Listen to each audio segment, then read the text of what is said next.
ഞങ്ങൾ ഇപ്രാവശ്യം നാട്ടിൽ നിന്ന് വരുമ്പോൾ മദ്രാസിൽ കൂടിയാണ് വന്നത് കേട്ടോ. ഞങ്ങൾ പണ്ട് അവിടെ താമസിച്ചിരുന്ന സ്ഥലമാണ്. അപ്പോൾ അവിടെ ഫ്രണ്ട്സിനൊക്കെ കാണാം. കൂടാതെ ഞങ്ങൾക്ക് ഈ കലാക്ഷേത്രം, ഇതാണ് കലാക്ഷേത്രം ഒന്ന് കാണിക്കണം കുട്ടികൾക്ക് എന്നുണ്ടായിരുന്നു.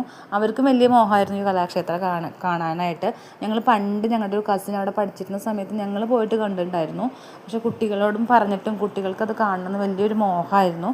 അപ്പോൾ ഡാൻസ് പഠിക്കുന്ന കുട്ടികൾ എന്നുള്ള നിലയ്ക്ക് അത് അവരുടെ ആഗ്രഹം എന്താ പറയുക, സത്യസന്ധമാണല്ലോ. അപ്പോൾ അവരെ ഒന്ന് കാണിച്ചു കൊടുക്കാൻ ഞങ്ങൾ അവിടെ പോയി. പക്ഷേ അവിടെ നമ്മൾ വിചാരിക്കുന്ന പോലെ പെട്ടെന്ന് അങ്ങോട്ട് കയറി ചെല്ലാൻ പറ്റില്ല. പ്രത്യേക പെർമിഷനൊക്കെ വേണം, പ്രത്യേകിച്ചും വെക്കേഷൻ സമയത്ത്. അപ്പോൾ ഞങ്ങൾക്ക് ഞങ്ങളുടെ ഒരു ഫ്രണ്ട് മുഖാന്തരം പെർമിഷൻ കിട്ടി അവിടെ. അപ്പോൾ ഞങ്ങൾ ഉള്ളിലേക്ക് കടന്നു, ക്യാമ്പസിൻ്റെ ഉള്ളിലേക്ക് കടന്നു. അങ്ങനെ ക്യാമ്പസ് കണ്ടു. വല്ലാണ്ട് ഉള്ളിലേക്ക് കയറി ഓരോരോ സ്ഥലങ്ങളും ഞങ്ങൾക്ക് വിസിറ്റ് ചെയ്യാൻ പറ്റിയില്ല, കാണാൻ പറ്റിയില്ല. കാരണം വെക്കേഷൻ സമയമായ കാരണം അവിടെ ആരുമില്ല. അവിടെ കുറച്ച് അസിസ്റ്റൻസ് മാത്രമേ ഉള്ളൂ. അപ്പോൾ അവർക്ക് അതിനുള്ള അനുമതി ഉണ്ടായിരുന്നില്ല. അപ്പോൾ ഞങ്ങൾ ഫുൾ ക്യാമ്പസൊക്കെ ചുറ്റിക്കറങ്ങി കണ്ടു.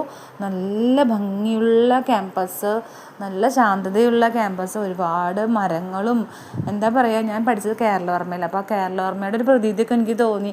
അത്ര വലിയ ക്യാമ്പസും അത്ര ഭംഗിയുള്ള ക്യാമ്പസും അതേപോലെ ഒരുപാട് ആർക്കിടെക്ചർ വർക്കുകളും ഒരുപാട് സ്റ്റാച്യൂസും അങ്ങനെയുള്ള ഒരുപാട് സംഭവങ്ങൾ ഞങ്ങളവിടെ കണ്ടു. കുഞ്ഞപ്പൻ്റെ ഒരു എന്താ പറയുക, സന്തോഷത്തിന് വേണ്ടിയിട്ട് അവൾക്ക് വലിയൊരു മോഹമായിരുന്നു അവിടെയൊക്കെ ഒന്ന് കാണണം, അവിടുത്തെ ഓരോരോ ഭാഗങ്ങളും കണ്ട് ആസ്വദിക്കണം. അപ്പോൾ അവൾ അവിടെ ക്യാമ്പസിൽ ആ റോഡിൽ നിന്നിട്ട് തന്നെ അവൾ പഠിച്ച ഡാൻസ് അവൾ ചെയ്തു. കുറച്ചെന്തൊക്കെയോ അവൾ ചെറിയതായിട്ട് അവൾ അവിടെ ചെയ്തു. അത് വലിയൊരു ഭാഗ്യമല്ലേ കലാക്ഷേത്രത്തിലൊക്കെ അവിടെ നിന്ന് കളിക്കാൻ പറ്റുക പറഞ്ഞാൽ. പിന്നെ ഞങ്ങളും കുറച്ച് ഫോട്ടോസൊക്കെ പോസ്റ്റ് ചെയ്തു. പിന്നെ ഞങ്ങൾ തിരിച്ചു പോന്നു.